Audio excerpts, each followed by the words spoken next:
Tästä tulipalosta tässä vaiheessa tiedetään? No tässä vaiheessa tästä ei tiedetä vielä mitään muuta kuin, että siinä on omakotitalo, joka oli semmoinen remontin alla oleva talo. Että sitä remontteerattiin. Joka ilta siellä oli ollut äijiä remppaamassa sitä, nyt siellä ei ollut ketään.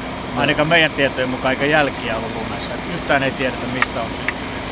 Oli täyden palamisen vaihe joku, me tultiin tähän kohteeseen. Oliko se talo tyhjänä, että oliko tässä hengenvaaraa kenellekään? No talo on meidän tietojen mukaan tyhjä, koska siinä ei ollut mitään pihalla mitään jälkiä uudessa lumessa. Todennäköisesti on ollut tyhjä. Varmahan näistä ei koskaan voi olla ennen kuin raivauksessa selvitään. No onko tästä ollut niitä haittaa, tai tuleeko tästä niitä vahinkoja myös naapurustolle? Ei tästä naapurustolle tule mitään muuta kuin savuvahinkoa vähän, että saattaa olla, että naapuritalossa, jos on ollut ikkuna auki ja muuta, niin savua menee sisälle ja tulee tämmöistä tuulettamisen tarvetta, mutta leviämisvaaraahan tuossa ei ollut. Sen verran nopeasti päästiin sinne. No miten niitä se oli korjattavana se talo, onko se nyt ihan lopullisesti ja sitten niitä mennyttä taloja tuolla?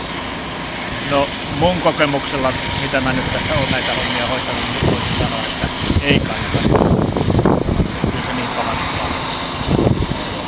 Ja palon syttymissyy saadaan sitten vähän myöhemmin selville. Se poliisi tutkii sitten jossain vaiheessa, että palon syttymissyy löytyy taikka ei löydy.